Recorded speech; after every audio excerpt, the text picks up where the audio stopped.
Mapurisa ezRP ashevedza mumwe content creator anozviti Dr. David Nunja kumahofisi eCID nekuda kwemavidhiyo ake aakagadzira AI ayo anonzi ari kukanganisa chimiro chemapurisa.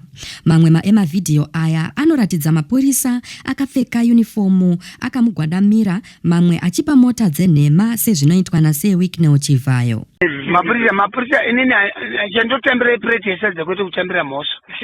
Anditambire mhaka ini. Andiende kuziva ndisarende kupolisi. Polisi kutambira mari yehurumende mahara. Ngainditsvage kusvika yandibata. Mhuri yeZimbabwe ndinokuchingamidzai zvakare panonzi pano. Ndapota musakanganwawo kusubscribe, kufollowa nekulaikawo vhidhiyo rino, zvakare nekurishare. Izvi zvinobatsira kuti risvike kure kune hama neshamwari dzenyu dzisati dzariona.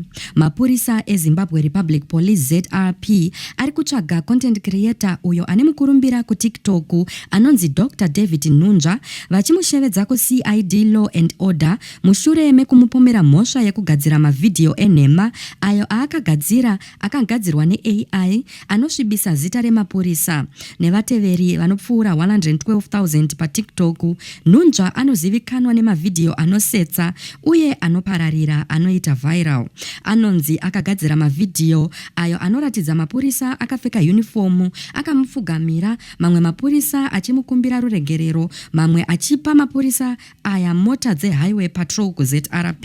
ZRP yakati haibvumiri kushandiswa zvisina kunaka kweAI kutsausa veruzhinji kana kukanganisa masangano, vachitaura nezveCyber and Data Protection Act.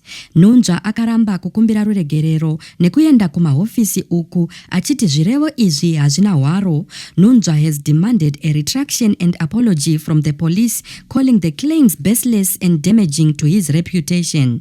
Muri yeZimbabwe munoiona sei iyi? Ngatisanganei mucomment section muchipawo pfungwa dzenyu nemaonero enyu panyaya iyi.